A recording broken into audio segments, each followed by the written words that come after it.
다윗 공동체를 배우다 오늘 첫 번째입니다. 많은 제목을 붙일 수 있음에도 불구하고 오늘 우리는 정치 공동체, 또 운명 공동체, 또 뭐라 그랬죠? 사랑 공동체.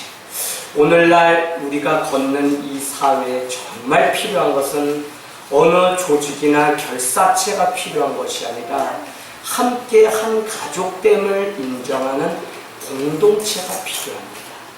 대한민국의 장점은 상부상조 정신, 그래서 우리가 도덕 시간에 배운 둘의 정신이라는 게 너무 귀한 것이었는데 이것조차도 허례허식 가운데 마음을 다하는 사랑이 아니었기 때문에 언제부턴가 우리가 듣지 못하는 말이 상부상조, 둘애라고 하는 말을 듣지 못했습니다. 그러는 사이에 우리의 삶은 피폐해지고 우리는 정말 내가 머물고 내가 속하고 싶은 공동체를 갈망하는 마음들이 우리에게 있어요. 그래서 오늘은 신앙의 공동체, 이스라엘 공동체이지만 저는 작게는 가정 공동체, 우리 하늘 땅 공동체가 믿음 가운데 다윗의 그 생애를 통해 어떻게 세워지고 어떻게 그 고난의 과정들을 이겨내는지 함께 보려고 합니다. 여러분, 무엇을 하든지 우리는 첫 단추가 중요합니다. 그래서 첫 단추는 시작과 동기에 불과합니다. 그래서 이 첫 단추가 제대로 딱 이렇게 닫혀지지 않으면 우리는 결국 마지막 실패하는 인생으로 끝납니다. 어느 날 지금도 이등병 때 자다가 아침 점호 그게 이제 울렸어요. 그래서 막 일어나면 1병이나 2등병은 자기의 관등 성명을 대면서 일어나야 돼. 그래서 이병 이지약하고 막 급하게 입고선 막 군화도 그냥 자리에 앉지도 못하고 하고선 딱 나갔는데 그날따라 제가 단추를 잘못해서 그것도 한 칸만 좀 했으면 여기 속에 넣기 때문에 별로 티가 나지 않을 텐데 3칸이나 이게 잘못해서 그 전날 너무 훈련 다녀와서 피곤해서 단추가 잘못 잠기니까 끝이 잘못 잠깁니다. 그래서 여러분, 첫 단추는 믿음으로 볼 때 무엇이냐면 우리 신앙의, 우리 인생의 동기고 기초에 이렇게 불과합니다. 그런데 그 첫 단추 시작과 동기가 선하지 않게 되면 마지막 그 과정과 결과도 선하지 않아요. 그래서 우리는 다윗의 생애를 통해 계속 무엇을 볼 수 있냐면 그의 선한 마음과 정직한 마음을 잃어버렸을 때 그 삶의 결과는 죄악을 향해서 날마다 간다는 사실을 보게 되면 신앙을 하는 목적, 우리가 오늘 살아가는 동기와 그 시작이 하나님 앞에 분명하지 않으면 아무리 우리가 열심히 살아도 마지막 단추는 비뚤어지기 마련입니다. 그래서 저는 그런 면에서 오늘 이 첫 번째 다윗 공동체를 배우다라고 하는 이 첫 단추가 제대로 이렇게 딱 되지 않으면 마지막에 우리가 중간중간 빼먹고 막 가면 결국은요 그냥 말씀은 다 날라가요. 그래서 여러분, 이번에 부탁드리기는 여러분이 무슨 사정이 있어도 몇 번을 하든지 아마 적어도 올해가 끝나기 전까지는 계속 이 말씀 가지고 가려고 하는데 여러분이 개인과의 싸움에서 승리해서 마지막 과정과 결과도 선한 열매를 맺기를 원합니다. 할렐루야. 여러분, 성경을 좀 읽고 아는 사람들은 이스라엘의 가장 선했던 왕을 누구로 생각하냐면 다윗, 솔로몬 두 사람을 이야기합니다. 그만큼 신약의 예수님만큼이나 오늘 구약의 다윗을 가장 많이 사람들은 알고 이야기합니다. 그래서 오늘 우리가 다윗을 그 삶을 들여다보는 그 이유는 그 삶을 통해서 우리가 배울 것이 있기 때문에 오늘 다윗의 삶을 조망해 보려고 합니다. 그런데 여러분, 오해하지 말 것은 다윗의 삶이 장점만 있고 다 잘했기 때문이 아니라 그 삶에도 실수투성이가 있었고 그 삶에도 하나님의 용서와 하나님의 은혜가 아니면 그 삶이 정말 세상 가운데서 조롱당하고 부끄러움을 당할 수밖에 없는 많은 일들이 있었습니다. 그럼에도 불구하고 저는 계속적으로 보려고 하는 것은 한 가지. 그런 다윗 뒤에도 보이지 않는 하나님의 손길이 있었다. 할렐루야. 오늘 우리의 삶이 그냥 살아가는 것 같고, 나만 이 고난의 과정 가운데 살아가는 것 같고, 이스라엘이 저기 이방 나라에 포로되어서 다 멸망할 것 같지만, 그럼에도 불구하고 하나님의 숨은 계획과 손길이 그 가운데 있었다는 사실을 알기 때문에 이스라엘은 끝까지 포기하지 않고 믿음 가운데 승리한 것을 보기를 원합니다. 다윗은 범죄함이 있을 때 속히 인정하고 자기 죄를 누구보다도 철저하게 회개했던 사람입니다. 그래서 우리는 시편 51편으로 늘 우리가 같이 가서 보면, 그는 이 많은 죄가를 나에게 도말하지 마소서. 도말은 뭐냐면 우리가 이렇게 돗자리 같은 걸로 이렇게 둘둘둘둘 마는 것처럼 내 죄를 용서해 주는 게 아니라 계속적으로 말고 해서 죄가 눈덩이처럼 크게 되는 그 일을 하지 마소서라고 하면서 시편 51편 가운데쯤 가면 여러분이 한번 찾아보세요. 주님, 나에게 정직한 영을 주시고 나에게 정결한 마음을 부어달라고 하나님 앞에 기도했어요. 언제요? 그가 범죄한 성적 타락을 하였습니다.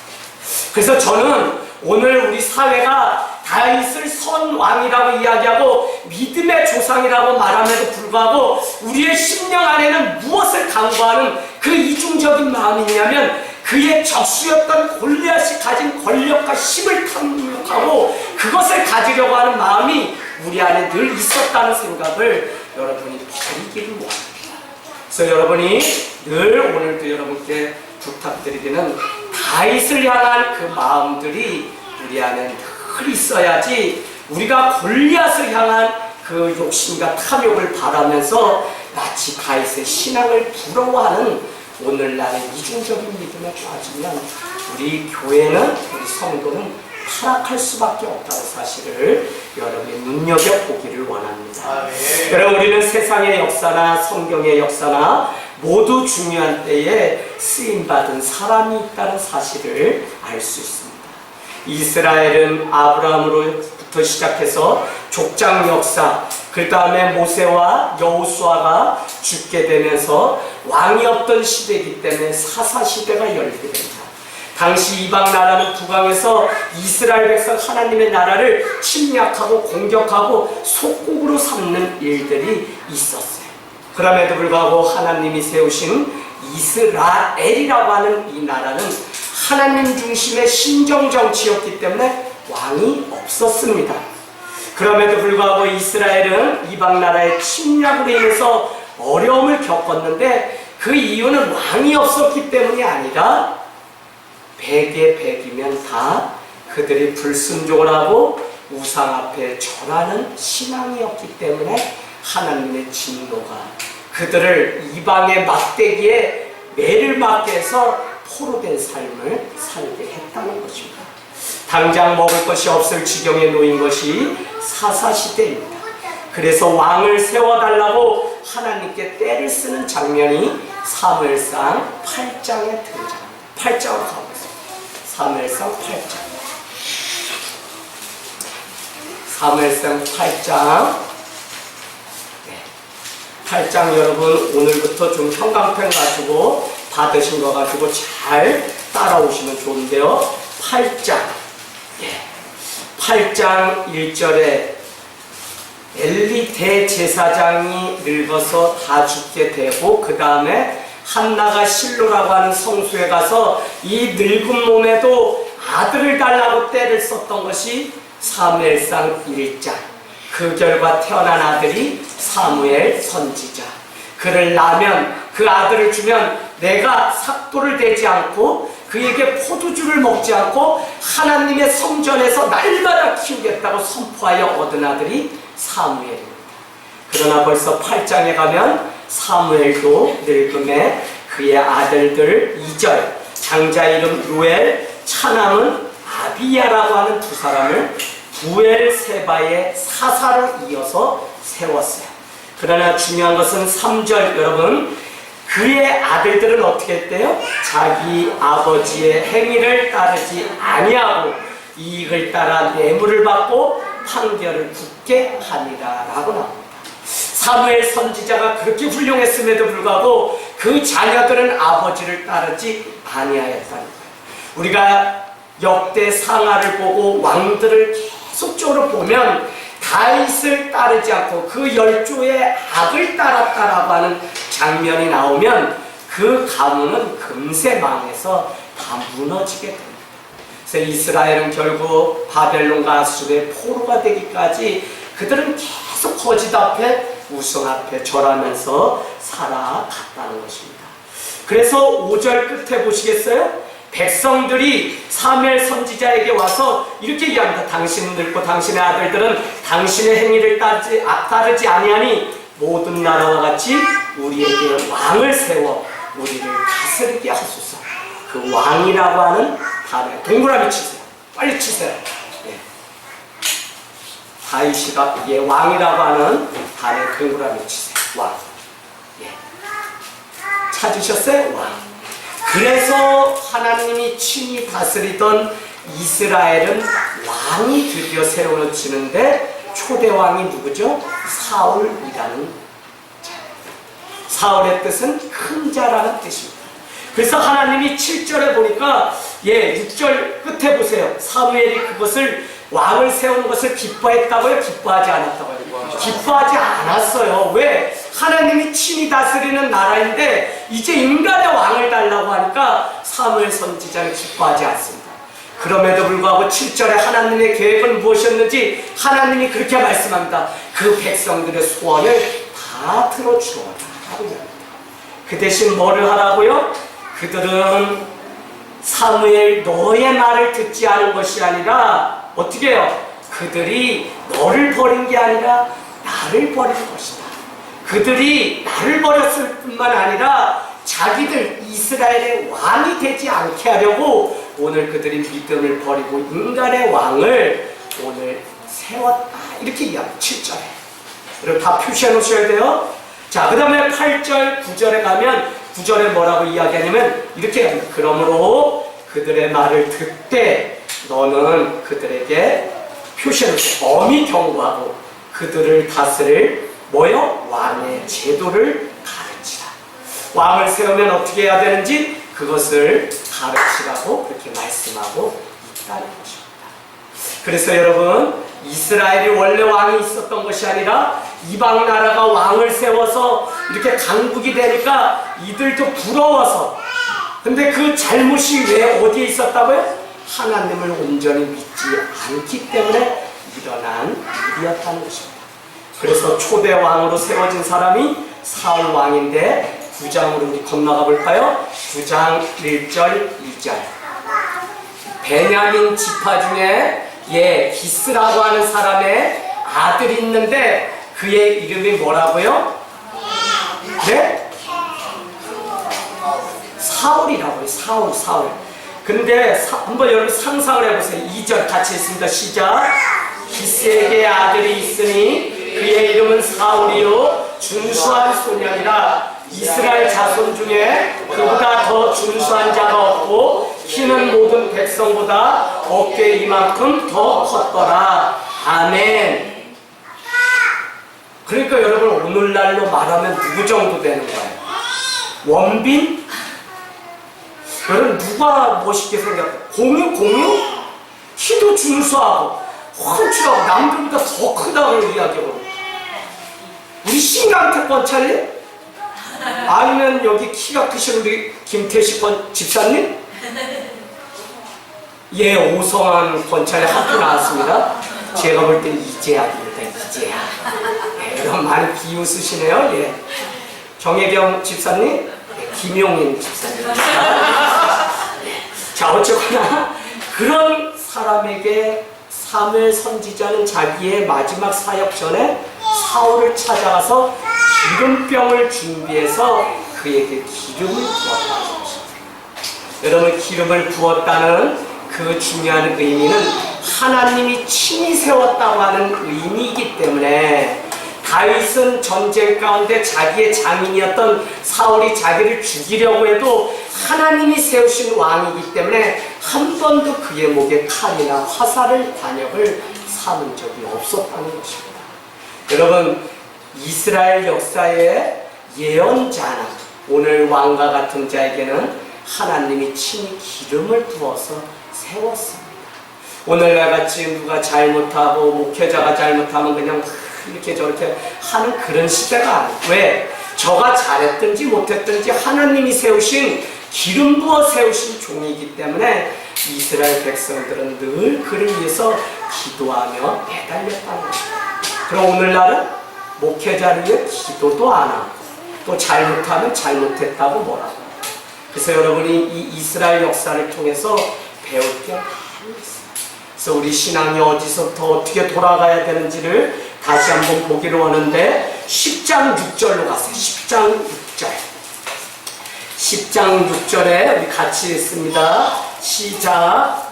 내게는 여호와의 영이 크게 임하리니 너도 그들과 함께 예언을 하고 변하여 새 사람이 되리라. 아멘. 하나님의 영에다가 여러분 표시해 보세요. 반드시 하나님이 함께 하시는 사람의 그 증거는 하나님의 영이 거기에 함께 하셨어요. 아멘. 그래서 여러분 오늘날 뭐라면 뭐죠? 성령이 함께 하셨다는 거예요. 아멘. 여러분 잘 적어놓으세요. 나중에 제가 다 물어볼 거예요. 그래서 여러분이 이 말씀을 놓치고 빼앗기기 때문에 우리가 져요. 제가 주일날 말씀 전하고서 바로 그 교회가 갈라지는 것 보고 아, 사단이 좋아하는 게 무엇이죠? 라고 물었는데 왜요? 30배, 60배, 100배 좋은 땅에 떨어진 그 말씀 전하면서 반드시 길가에 뿌려진 것은 해압자 사단이 와서 말씀을 빼앗아 가는 것입니다. 그랬더니 교인들이 다 아멘하고도 말씀은 딴 데 가고 그냥 듣는 말씀으로 끝나버리니까 심령의 말씀이 새겨지지 않으니까 예배 드려도 예배를 드리는 게 아니라 내 감정으로 하나님 앞에 드리니까 말씀이 남아있지가 않아요. 무엇인지 아시겠어요? 특히 이거 찬양하고 그러는 분들이 예배 잘 드려요. 앞에 서서 이거 했다 그래서 예배 드리는 거 아니에요. 중요해요. 그래서 여러분 하나님의 영이 함께 했다는 것은 성령이 함께 했다. 그래서 계속적으로 그 증거를 한번 우리가 보는데 11장 6절에 또 가보세요. 11장 6절 사울이 이 말을 들을 때 하나님의 영에게 크게 감동되매 그의 노가 크게 하였다. 뭐가요? 하나님의 영이 감동하였다. 하나님의 영이 감동하지 않으면 여러분 저도 그러고 여러분도 그러고 다 뭐냐면 빈 껍데기예요. 육신적인 존재로 살다가 그냥 우리는 다 흙으로 돌아가요.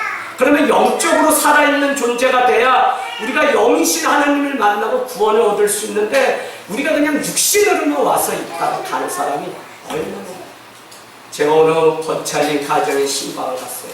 목사님요 사실 제가 지금까지 이만해서 왔는데 처음에는요 목사님 뭐 말씀 전하면 앉아서요 이게 맞다 틀리다 얼마나 의심을 했는지 몰라요. 근데 목사님 무슨 계기가 있어서 그때부터 하나님의 영이요 저에게 자꾸 이렇게 마음을 바꿔주시더라고요. 아 그래서 내가 오늘 말씀 준비하는데 이분이 하나님의 영이라는 단어를 어떻게 하시지? 라고 했더니 이 작년에 말씀 뽑았던 구절에도 그러고 누가 가게를 오픈해서 또 액자를 갖다 줬는데 하나님의 영이라고 하는 그 단어 때문에 그 마음에 그 하나님의 영. 그래서 저는 우리 권찰님이 그냥 사람이야 좋지만 앉아있다 가시는 줄 알았더니 그 삶에도 계속적으로 하나님 앞에 성실한 삶을 향해서 움직이는 것들을 보게 되었습니다. 사랑하는 여러분, 하나님의 영에 감동된 사람으로 살아야 합니다. 육신의 존재가 아니라 하나님의 영에 속한 사람이 되어야 하나님의 자녀, 주님의 제자로 마지막까지 우리는 살아갈 수 있어요. 하나님의 영에 속하지 아니하면 우리는 예배할 수 없습니다. 하나님의 영에 속한 사람은 무엇을 하든지 정직하게 살아요. 그래서 자신을 속이지 않습니다. 사람을 속이지 않아요. 그래서 여러분 한번 적어놔 보실래요? 초심을 잃으면 뭐가 될까요? 사심이 들어가고 본질을 잃어버리면 변질이 됩니다. 그것은 목회자뿐만 아니라 성도 여러분도 똑같아요. 초심을 못 지키는 거예요. 그러니까 사심이 와서 자꾸 썩어 없어질 것들 붙들고 내 감정 따라서 살아가는 거예요. 아시겠어요 여러분? 예배 정확히 들으셔야 돼요. 그럼 본질을 지키지 못하니까 자꾸 우리가 변질이 돼요. 그래서 여러분 이 다윗의 이야기를 통해 공동체가 언제 썩고 언제 무너졌냐? 초심과 본질을 잃어버리기 때문에. 그래서 저는 오늘날 저도 한때는 누구 잘못이다 뭐다 이 사회가 이렇게 되면 어떻게 되나 걱정도 많이 했는데 성경을 보면 볼수록 그냥 내 한 사람이 정직하게만 살아도 세상이 얼마든지 바뀔 수 있다는 그 확신이 들어오면서 아니 나라도 그냥 잘 살자는 마음들이 제 안에 찾아오기 시작했습니다. 할렐루야. 여러분 우스갯소리지만 가끔 우리 아들 이야기를 제가 해서 죄송하지만 우리 아들 키우면서 제가 참 많이 배우고 깨지고 넘어지고 시험도 들어요. 우리 아들이 아빠 곧 갈게요 해서 그 아빠가 교회 마당에서 기다릴게 한 시간을 기다려도 이 아들이 안 오고 전화를 해도 안 받고 그러면 어디 가는 거예요? PC방 게임방 그게 그거예요. 예. 거기 간 거죠. 그러면은 너 왜 전화 안 받았니? 그러면 막 불러대는데 시유 가가지고 사람들 소리가 많아가지고 아빠 전화 못 받았어요. 야 이 새끼야 튀었나? 딱 이러면 말도 안 하고 와서 용아야 아빠 거기 간다고 뭐라 그랬는데 아니라 그랬는데 차라리 정직하게 말하는 훈련이 돼야 너가 너 걸음으로 정직하게 살지 이렇게 아빠한테 보이려고 자꾸 살면 네가 너도 속이고 세상 사람도 속이는 사람들이라고 이 녀석아 아빠가 너무 속상해서 너 한테 때려줄까? 어제도 그랬어요. 무슨 이야기인지 아시겠어요? 여러분 하나님의 영이 우리 안에 같이 하면 누구 때문에 신앙도 아니야. 내가 살려고 신앙생활하고 내가 하나님의 영에 감동되어 주님 앞에 살아가는 것이지 그냥 와주는 예배가 아니라니까요. 그래서 여러분 오늘 하나님의 그 영이 우리 가운데 임하길 원합니다. 그 영이 임하면 아무리 꼭꼭 숨겨도 다 드러나요. 저는 여기에 걸린 사람이 누구냐면 다윗이라고 보는 거예요. 하나님의 영이 감동되고 하나님의 영이 그 삶에 그래도 있기 때문에 그가 부정한 일을 했을 때 그 마음에 자꾸 걸림이 찾아왔어요. 제가 뭐 우리 혜인이하고도 이야기 예 주일에 작은 무슨 재밌는 해프닝이 있었는데 본인이 그래요. 우리가 먼저 뭐 우리 세인이를 두었더니 계속 마음이 걸려가지고 그렇게 힘들었대요. 그랬더니 그럼 그게 뭐예요? 혜인아 그게 누가 준 마음이에요? 하나님이 주신 마음이에요. 혜인아 그러니까 집에 먼저 왔어도 찜찜했는데 예 이렇게 여러분 하나님이 순간마다 우리가 영에 속한 존재이기 때문에요. 계속 우리 마음을 지금 녹화하시고 계속 그래서 이명숙 성도님 아예 내가 요만큼이면 요만큼 하나님이 자꾸 문을 두들긴다니까. 목사님은 지는요 하나도 몰라요. 까만 건 글씨고요 하얀 건 종이니까 저한테는 절대로 묻지 마세요. 안 물어봐요. 그래도 이 마음을 자꾸 주님께로 가는 마음. 할렐루야. 사울이 왕이 되었을 때 이스라엘은 BC 1040년경에 블레셋과 그렇게 큰 싸움 가운데 있었습니다. 그 싸움을 소개하는 것이 사무엘 13장에 등장해서 13장 여러분 가보시면 사울의 불순종이 등장합니다. 사무엘상 13장에 보니까 불순종이 누구? 사울 왕의 불순종이 등장합니다. 거기 한번 보시겠습니다. 13장 1절에 사울이 왕이 될 때가 40세라 그가 이스라엘을 다스린 지 2년에 라고 이야기하니까 38의 왕이 된 거예요. 그래서 이스라엘 사람들이 이만 해가지고 데리고 가는데 쭉 사단이 언제 그 문제가 생기게 되냐면 저기 한번 가볼까요? 15장으로 가보세요. 15장 9절 15장 9절 사울과 백성이 아각과 그의 양과 소의 가장 좋은 것 또는 기름진 것과 어린 양과 모든 좋은 것을 남기고 진멸하기를 즐겨 아니하고 가치 없고 하찮은 것은 진멸합니다. 여러분 이게 이스라엘은 전쟁이 나면 모든 노획물이나 모든 것은 다 진멸하게 되어 있어요. 그래서 여러분 이게 얼마나 재밌냐면 처음 예수를 믿는 분들은 아니 이방인들 포로 됐으면 사람들은 좀 붙잡아다가 그들도 불쌍하니까 이렇게 용서하고 잘해서 이게 하나님의 사랑이지 왜 그 사람들 가축까지도 다 죽이라고 그렇게 했냐고 따져 묻는 사람이 있어요.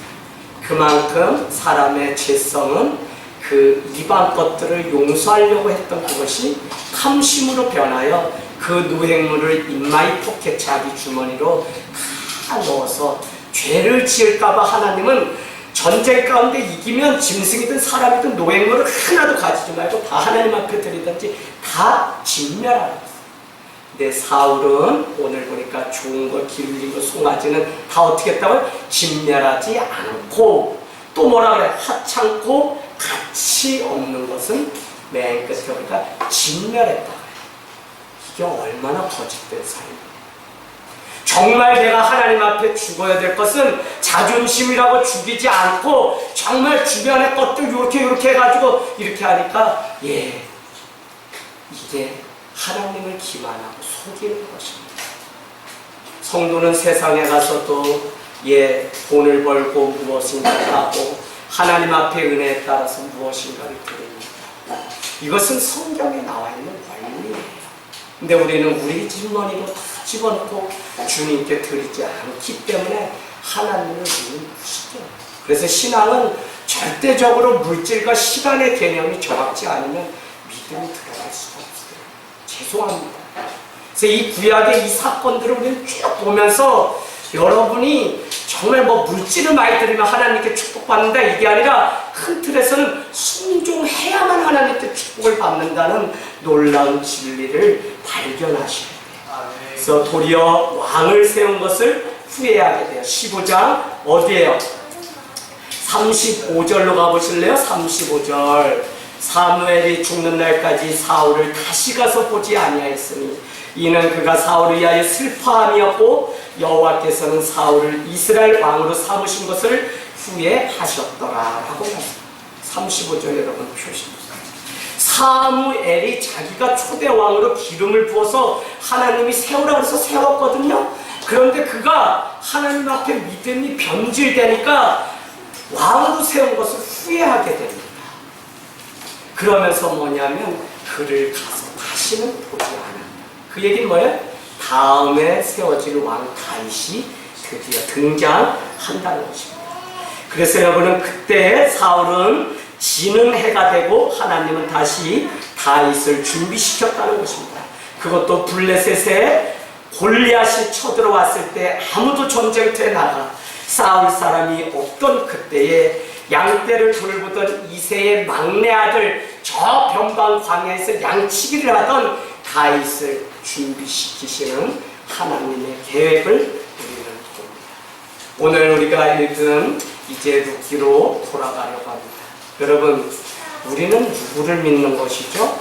하나님을 믿어요. 내가 잘 될 때나 잘 되지 않을 때나. 그래서 보이지 않는 세계에 계시는 하나님을 우리는 믿고 정말 믿으면 그분은 우리에게 보이는 실체로 또 다시 보여지기 시작합니다. 그런데 믿을 수 있는 근거는 보이지 않아도 하나님의 일하시고 있다는 사실을 믿는 것이 바로 신앙입니다. 내가 모르고 손을 쓰지 않았는데도 하나님은 이미 일하시고 있는 것이죠. 오늘 낮에도 소풍 신방을 다녀서 말씀 준비하는데 뒷마당 밤나무에 우리는 수고도 하지 않았는데 밤이 주렁주렁. 그래서 여러분 이제 밤주스를 1일쯤 내려오세요. 이제 곧 있으면 떨어지게 생겼어요. 그래서 저기 지나가실 때 조심해야 돼요. 밤에 우리가 머리 한 방 맞을 수가 있습니다. 자, 그래서 수고도 하지 않았는데 그래. 근데 더 놀라운 것은 그 사이로 이 가을 구름이 얼마나 아름다운지 저거는 화가도 저렇게 그릴 수 없는 거예요. 그런데 더 놀라운 것은 바람이 살랑살랑 부니까 나무가 한쪽으로 왔다가 또 한쪽으로 춤을 추는 일들을 우리는 보게 됩니다. 그래서 그 바람을 하나님이 준비하셔서 보내셔서 병충해를 쓸어가시고 곡식이 잘 열물도록 준비하신 것처럼 우리의 인생, 우리의 만남은 이미 보이지 않는 하나님의 손에 의해서 준비되었다고 믿는 것이 우리의 신앙. 그럼 뭐예요? 하나님은 보이지도 않았고 나는 수고도 하지 않았는데 하나님의 살아계심을 믿는 우리는 보이지 않는 내 인생의 뒤에, 아니 오늘 예수를 믿기 시작했는데 이미 30년, 40년, 50년, 60년, 70년 여기까지 하나님의 보이지 않는 손이 인도하셨다는 사실을 믿는 것이 참된 신앙이다. 내가 절간에 들면서 아니 저기 오대산 상사 기와장에 내 이름 올려가지고 막 이렇게 해서 뺑뺑이 돌고 막 죽일 놈 살릴 놈 하면서 우리 집 배신자 네가 막 절간 드나들지 않고 교회 드나들고 십자가 잡으면서 우리 집안에 풍지박산된다 별소리 다 들어도 그 과정 가운데 고난을 겪어도 이미 하나님은 저를 주님의 자녀로 삼으시려고 준비하고 있었다는 사실을 우리는 믿는 거예요. 최락기 사모님 익산 되게 멀리 떨어져 있었거든요. 그런데 왜 허구 많은 사람 중에 아니 오늘 살과 같이 준수하고 키도 큰 사람 만나면 얼마나 좋아요. 익산에도 세고 셀 텐데 근데 왜 내 동생 이경 목사님을 만난 게 아니야. 다 뭐예요? 하나님이 이미 오래전에 라키야 너 30 넘었지? 안 된다 너 저기 준비해놓은 사람 있다. 거기 오산에 간 게 오산이 아니라 거기 가면 이경학이라고 있는데 그 사람 만나야 돼. 백희숙 집사님 할렐루야. 그러면 어떻게 이 사실을 아는데 남편을 미워하고 막 이렇게 할 수 있겠어요. 그래서 여러분 오늘 다윗을 통해 제가 보려고 하는 것은 결국은 이스라엘의 멸망도 되고 이스라엘이 위기도 오고 하지만 불순종에서 당했던 고난이지 하나님은 그 가운데도 그 손길은 쉰 적이 없고 열심히 일하시고 하나님의 일은 계속적으로 진행해서 가셨다는 거예요. 우리가 순종하고 가면 하나님이 이미 준비하시고 앞서서 일하시고 계셨다니까요. 근데 우리가 계산하고 뭐 따지고 뭐 이러다 보니까 그래서 결국은 돈이 없어서 하나님 일을 못하는 게 아니고 결국은 우리의 믿음의 크기만큼 일하는 게 맞아요. 왜? 하나님은 다 축복을 준비하시고 이제 가면 하나님이 밤에는 불기둥, 낮에는 구름기둥으로 함께 하시려고 이 구름이 내 머리 위에 있는데 우리가 출발해서 순종의 길로 가지 않기 때문에 하나님의 기적이 일어나지 않는 거예요. 그런 믿음이 무엇인지 우리가 다시 한번 보기로 원합니다. 그것을 빌립보서 1장 4절 5절로 여러분은 가셔서 보시면 제가 참 일평생 가장 은혜가 돼요. 옥중에서 있었던 사도 바울은 빌립보서 1장 4절 5절에 보면 내가 너희를 위해서 항상 간구해요. 어디서? 옥중에서. 아비의 마음이라니까요. 내 상황과 상관없이 나는 아파도 다른 영혼을 위해서 기도하고 늘 중보해요. 근데 기뻐하는 그 이유가 뭐라고 그렇게 말씀하고 있냐면 처음부터 첫날부터 이제까지 너희가 복음을 위하여 수고하기 때문에 기뻐해요. 사도 바울의 기쁨은 남겨진 세웠던 그 교회 교인들이 복음을 위하여 일하고 수고하는 것 때문에 저는 이렇게 말씀드리고 싶어요. 복음 안에서 첫날부터 지금까지 우리가 교제하기 때문에 사도 바울에게는 빌립보 교회가 기쁨이요 자랑이요 강구할 이유가 되었다는 거예요. 그럼 뭐냐? 오늘 여기에 누굴 말할까요? 승준이를 이제 한 4년 5년 전에 만났어요. 근데 승준아 오늘 목사님이 이 전한 이 말씀을 이제 너가 이해하나 못하나 내가 보려고 그러는 거야? 근데 승준이 너랑 나랑 이렇게 만나게 되기까지 하나님은 언제부터 벌써 준비하고 계셨어요? 태어나기 전부터. 야, 얘는 믿음이 진짜 좋다. 이미 태어나기 전부터. 그래서 만나게 하시려고 또 태어나게도 하시고 이렇게 보름달처럼 이렇게 이쁘게 우리 승준이 만들어 놓으셨구나. 그치? 아, 맞대요. 이게 우리의 신앙이에요. 우리가 좋을 때만 하나님이 일하셨고 그렇지 않으면 아닌 걸로 한다면 우리는 반쪽짜리 신앙. 내가 괴로우나 슬프나 힘들 때도 하나님은 이미 하나님의 손에 계셔요. 지금 우리 자녀들 때문에 힘들어요? 그래, 저도 힘들어요. 근데 여러분 하나님의 일하시는 그 가운데 그러면 우리 집사람이 저한테 여보 믿어줘. 왜 사랑하는 아들들 믿어주라. 저는 우리 아들이 둘째 저 녀석이 회장이 됐다는 거예요. 그래서 야 그날부터 얼마나 걱정이 되는지 누가 한 명이라도 우리 용년의 말을 들어줄까? 애들보다 목이 하나 작은데 어쩌다가 제가 회장이 돼가지고 제가 돈을 많이 쓰더니 거기 가서 뭘 사줬나? 그래서 안에 종교 1번인데 그래서 늘 기도하게 돼요. 용년아, 오늘 학급회의 하는데 애들은 네 말 듣더니 그러면 다 들어요? 안 들으면 또 죽는데요. 그래서 다른다. 근데 저는 왜 걱정이 돼요? 그러니까 좀 믿어주라고 하는 아내의 말이 믿음의 말이에요. 하나님이 함께 하시는 자녀고 함께 하시는. 그런데도 우리는 자꾸 하나님의 그 손길이 사랑하는 자녀와 우리 인생 가운데 함께하고 있음을, 아니 내 인생 가운데 지금도 여전히 함께 하심을 우리가 알지 못하기 때문에 두려움과 그 염려와 근심이 인생 가운데 찾아오는 거예요. 자, 하나님의 손길이 무엇인지 아시겠죠? 자, 그래서 여러분 오늘 이스라엘은 하나님의 백성을 향한 하나님의 계획도 있었습니다. 때로는 출애굽, 때로는 가나안 입성, 때로는 전쟁 중에, 때로는 죽음으로, 때로는 나라를 빼앗기는 수모를 당했지만 그 모든 과정을 통해서 여호와가 우리의 하나님 되심을 알게 하려고 주님의 계획이 있었다. 출애굽기 14장 14절로 가보세요. 홍해를 하는 이스라엘 백성들에게 단 한 가지만 알기를 원했어요. 14장 14절. 지금 모세가 이스라엘 백성을 이끌고 가나안으로 가기 위해서 막 도망오는데 바로가 그 군대를 데리고 람세스가 막 쳐들어옵니다. 그래서 영화를 여러분 다 보셨어요? 홍해가 앞에 놓여있는데 더 이상 도망갈 자리가 없어요. 하나님 앞에 그가 부르짖습니다. 그러면서 믿음으로 첫 발을 내딛기 시작하자 믿음을 들였더니 그 홍해가 갈라지는 일이 생겼어요. 믿음을 먼저 드렸어요. 대면 믿음을 드리겠다가 아니라 믿음을 먼저 드렸어요.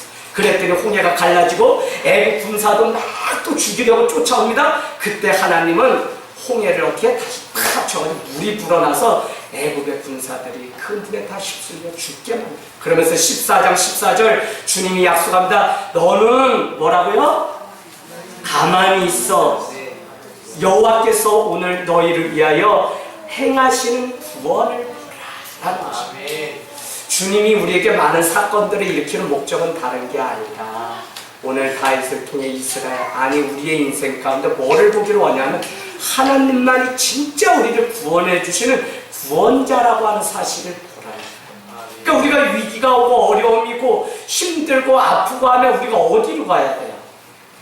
어디로 가야 돼요? 하나님께로 나와야 돼요, 여러분. 그래야 이 어둠을 내어 쫓고 빛 가운데 하나님의 구원을 볼 수 있는데 많은 사람들이 믿음이 있다고 하면서 계속 세상적인 때를 기다리고 하나님의 방법을 멀리하기 때문에 점점 우리는 어둠의 그늘에 우리의 인생이. 자, 그래서 세상의 역사도 헤롯이 결국은 이 이스라엘을 지배한 것 같지만, 예수님을 핍박하는 것 같지만 세상의 역사의 주인도 하나님이셨기 때문에 헤롯은 그것을 모르고 자기가 세상에 군림하는 왕으로 알았지만 하나님은 그 위에 그보다 더 강하신 바로 나사렛 예수 그리스도, 그분을 준비하셔서 그분이 끌고 가는 역사로 바꾸어요. 그래서 우리는 세상 보지 말고 하나님을 의지하고 하나님을 쫓아요. 할렐루야. 자, 여러분 오늘 우리가 읽은 본문 이제 다 마쳤습니다. 룻기는 사실 모세와 여호수아가 죽고 어지럽던 사사시대를 배경으로 하고 있습니다. 룻기 1장 1절로 가볼까요? 룻기 1장 1절. 베들레헴이 등장하는데 베들레헴은 이스라엘의 수도입니다. 예루살렘, 베들레헴. 베들레헴은 다윗도 태어난 곳이고 예수님도 태어난 곳입니다. 그 베들레헴에 무엇이 찾아왔다고요? 1장 1절 흉년이 찾아왔다. 그래서 거기에 뭐요? 아비멜렉과 그 가정 나오미는 자녀 말론과 기론 두 아들을 데리고, 아니 저기 이방 땅 모압이라는 곳에 가면 거기에 먹을 양식이 많다 하고 그곳으로 내려가게 됩니다. 여러분 성경을 좀 읽어서 아시는 분은 죽음이 와도 저 아래로 내려가기 시작하면 그 인생 벌써 끝이 납니다. 죽음이 와도 하나님을 향해 날마다 올라가는 인생은 살지만 날마다 내려가는 인생은 다 죽게 그게 재밌어요. 눈에 보이는 것 때문에 그 방편을 쫓아서 내려가고 세상의 방법 쫓아가면 다 결국 죽어요. 그래서 오늘 룻기를 1장 5절 6절 쭉 보니까 결국은 벌써 1장 시작하면서 뭐라 하냐면 두 아들 다 죽고 아비멜렉 남편도 죽어요. 근데 그 사이에 무슨 일이 있었냐면 모압 땅 여인 중에 두 아들의 며느리, 그러니까 아내가 될 사람을 선택하게 되는데 한 사람의 이름 뭐라고 되어 있죠? 여기 1장이니까 오르바. 하나는 룻기의 주인공 룻이라는 것입니다.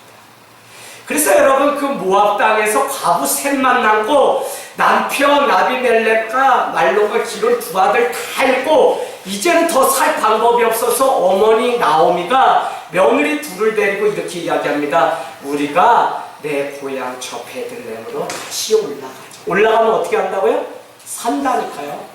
그래서 아무것도 없이 오랜 시간 고향을 떠나서 이방 땅에 살다 다시 고향으로 돌아가게 됐는데 먹을 게 있어요? 없어요. 돌아가는 길에 어머니가 그렇게 이야기합니다. 뭐라고요? 강요할 수가 없어서 너희 친정 모압 땅으로 다시 돌아가라. 그런 말씀이 있어요. 모압 땅으로. 그랬더니 첫째 며느리 오르바는 알았어요 어머니, 저는 그냥 모압 땅 여인이니까 모압 땅으로 갈게요 하고 가는데 중요한 것은 이 룻이라고 하는 여인은 둘째 며느리를 그리질 않아요. 그래서 베들레헴으로 올라가는데 룻에게는 모압 땅이 고향이었기 때문에 오히려 베들레헴이 이방 땅입니다. 그런데 그곳에 올라가서 이렇게 이야기합니다. 1장 16절 여러분 중요합니다. 동그라미 이렇게 고백합니다. 룻이 어머니를 향해서 저는 절대로 못 갑니다 라고 하면서 중 가운데 끝에 보니까 이렇게 얘기하죠. 어머니의 백성이 나의 백성이고 어머니의 하나님이 나의 하나님입니다. 어머니 제발 나를 친정 아버지가 있는 모압 땅으로 가라고 말씀하지만 마시고 어머니 하나님을 따라 저도 베들레헴으로 가게 해주세요 라고 해서 갔어요. 제가 여러분께 늘 이 말씀을 전할 때마다 개척 당시 이미 이렇게 말씀 전했습니다. 뭐라고요? 같이 베들레헴으로 올라가도 소용없는 사람이면 아예 중간에 가게 하세요. 교회도 똑같아요. 같이 가야 필요 없는 사람은 하나님이 그래 가요. 근데 하나님이 룻과 같이 가서 일하실 사람은 반드시 어떻게 해서든지 데리고 가시는 것을 그래서 우리는 하나님의 역사가 어떻게 이루어지는지를 여러분이 잘 보셔야 돼요. 그래서 여러분 베들레헴으로 갔다는 거예요. 갔는데 4장 여러분이 17절 한번 가보세요. 갔는데 고향 땅에 가니까 먹을 게 있어요? 없죠. 더구나 여자였던 룻이 할 일이 뭐 있어요? 없어요. 그래서 같이 이렇게 올라갔는데 그 보아스라고 하는 사람을 4장 1절입니까? 만나게 돼. 2장 1절. 보아스를 만나게 되는데 보아스는 누구냐면 아비멜렉의 뭐라고요? 친족이라고 했어요. 2장 1절 여러분 봤어요. 2장 1절. 아비멜렉의 친족. 따라가시라니까요. 적으시지 마시고. 2장 1절. 여러분 정말 말씀 예배 집중하세요. 신경 쓰지 마시고요. 자, 2장 1절. 아비멜렉은 누구였어요? 아까 나오미의 남편이었죠. 그 아비멜렉의 고향이 베들레헴인데 거기에 누가 친족 보아스가 있었다. 육촌이든 사촌이든 있었는데 그 보아스의 밭에 가서 날마다 이삭을 주워다 먹으면서 살던 사람이 남겨진 룻과 나오미라고 하는 거예요. 근데 어느 날 4장 17절에 가보세요. 어머니 나오미가 며느리 룻에게 뭐라고 이야기하냐면 4장 17절. 이미 여러분 한 7년 전에 저희가 교회를 개척하면서 말씀을 해서 한 400회, 500회 다음 팟에 보면 이 룻기가 쭉 한 40회에 걸쳐서 나와 있습니다. 그래서 여러분이 하늘땅교회 이지영 목사 룻기 찾으시면 나와 있으니까 한번 보시면 좋아요. 아직 우리의 인생을 본론은 오지 않았습니다라는 제목으로 시작한 말씀이 쭉 있습니다. 그래서 4장 17절에 보니까 어머니가 뭐라 그래요? 아가야. 이 보아스는 너의 가까운 친족인데 미리 이삭을 죽지만 말고 보아스가 이렇게 해가지고 방에 들어가서 잠을 자면 너는 살구머니 몰래 가서 그 방 안에 그 이불을 홀짝 덮고서 그 밑에 들어가서 자라는 거야. 일났다. 여러분, 이것이 불경건한 것으로 보일지 모르지만 성경에는 하나님의 나라를 침노하는 자예요. 여러분, 정말 우리의 체면 때문에 이런 것이 보이면 안 되고요. 오늘 어떻게 해서든지 하나님의 계보, 하나님의 나라를 침노하기 위해서 우리는 신앙은 싸우는 것이고 전투지, 누가 우리를 온 시간에 가만히 둬서 마음껏 말씀 듣고 예배하게 두질 않아요. 질병으로 많은 어려움으로 막 우리를 주지만 우리는 그 가운데서도 하나님을 찾으며 사는 것이고, 그렇지 않으면 우리 죽게 돼요. 오늘 여기 있는 여러분이 정말 저의 다 간증이고 성경에 등장하는 간증입니다. 왜요? 여기에 오시는 분들 중에 예배 드릴 수 있는 분이 사실 누가 있어요? 한 명도 없어요. 그럼에도 불구하고 여러분이 이 시간을 사모하기 때문에 제가 더 말씀 가운데 진액을 빼면서 걸어가고 있습니다. 여러분, 그래서 우리는 이미 500년경에 블레셋의 골리앗과 다윗의 싸움이 1045년, 1056 BC입니다. 일어난 일인데 이미 그 일 500년 전에 룻기 오늘 읽은 4장 17절에서 22절 말씀을 보니까 말씀이 어떻게 시작되죠? 다윗을 준비하고 계신데 그 17절부터 쭉 보면 다윗의 아버지 이세 전에 누구를 낳았다고요? 나오미가 낳았다고 해서 뭐라고요? 오벳을 낳고, 오벳이 누구를 낳고 누구를 낳고 결국은 이세를 낳고, 이세는 누구를 낳았어요? 다윗을 낳았어요. 여러분, 저는 오늘 말씀 이제 마치려고 합니다. 지금도 우리는 보이지 않는 것을 믿는 사람들입니다. 아니, 내가 왜 이렇게 살아가야 하는지 모릅니다. 그냥 서글픈 인생 같을 때가 있어요. 그러나 그 이유가 머지않아 주님이 오시는 날에는 다 밝히 드러나는 때가 있습니다. 지금은 눈물을 흘리면서 살아가지만 하나님 앞에 믿음으로 예배했던 모든 것을 아시고 믿음을 분명히 하나님이 다 드러냈어요. 지금 우리가 사는 세상은 보이는 것만 따라가고 또한 보이는 것만 믿는 시대에 살아갑니다. 그러나 성경은 우리에게 그것을 가르친 것이 아닙니다. 이미 다윗이라고 하는 사람을 왕으로 세우고 골리앗을 이기기 전에 500년 전에 이미 다윗을 준비하신 하나님의 그 계획하심이 있었다는 것입니다. 사랑하는 여러분, 다윗의 뿌리에서 예수 그리스도께서 인간의 몸을 입고 이 땅에 오신 것입니다. 한 사람의 만남, 한 사람의 그 준비는 이미 하나님의 계획 속에 있었던 거예요. 우리가 오늘 서로 만난 건 역시 하나님의 일하심을 이미 우리가 보았고 준비하는 계획입니다. 우리는 그래서 주님의 뜻 앞에 순종하며 살아가야 되고요, 다시 일어나서 믿음으로 하나님 앞에 걸어가야 돼요. 제가 여러분 예배 후기를 이번 주 읽으면서 많이 울었어요.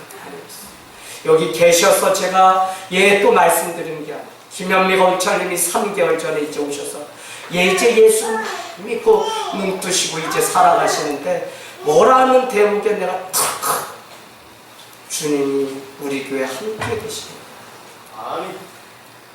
제가 하나님을 믿고서 아니 내 인생 가운데 가장 잘한 거 3가지 하고 마지막 결론을 맺는다. 한 가지는 남편이 누구시죠? 오사원 과천이가 이렇게 한 거. 두 번째는 해서 세인이와 다인이를 낳은 거. 두 번째. 세 번째는 하늘 땅 공동체 일원이 된 게 가장 내 인생의 선택 3가지라고 했어요. 이게 무슨 말을만 들어도 이럴 수 있을까요? 아니, 정말 보잘것없는 이 공동체를 향해서 이와 같이 고백하는 성도가 있다는 게 이걸 알았어요. 그래서 막 주일날 말씀 전하고 막 와가지고 또 이런 거 보고 왔더니 마음도 찜찜하고 그런데 예배 오기가 그날 밤 늦게 그래서 제가 읽는데 얼마나 위로가 되고 마음이 힘들었는지 다시 일어나서 가야 된다.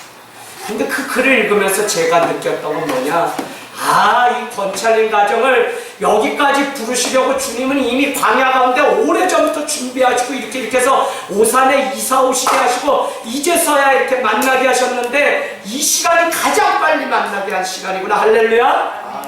여러분, 그러니 우리 한 사람 한 사람이 얼마나 소중하고 귀한지 다시 깨닫게 되는 은혜가 제 안에 있었습니다. 여러분, 카피 인생으로 절대 살지 마세요. 그런 척 그렇게 모방하면서 거짓말로 살아가면서 다윗이 침상에 베개에 콧물을 쏟으면서 시편 51편 같이 그 장수의 아내를 범하고 그제서야 내가 범죄함을 깨닫고 주여 나의 죄악을 도말하지 마소서, 주여 나의 모든 죄악을 멀리하소서, 주여 나에게 정직한 영을 주시고 정결한 영을 부어주소서라고 기도했던 그 오리지널 인생으로 돌아가게 됩니다. 거짓은요, 어둠은요, 숨기면 그때는 모면할 수 있어요. 그러나 또 거짓은 또 거짓말, 또 거짓말. 이미 우리가 인생에서 살아가면서 많은 교훈을 얻었어요. 그래서 우리가 거짓말이 눈덩이같이 불어난다는 사실을 여러분에게 다 경험했어요. 오늘 다윗의 인생을 통해서 우리는 미리 준비하시고 앞에서 이끄시고 특별히 하나님의 일은 사람을 준비시키셔서 일하신다는 것을 믿는다면 오늘 여기에 있는 한 사람 한 사람이 그냥 있는 존재가 아니다.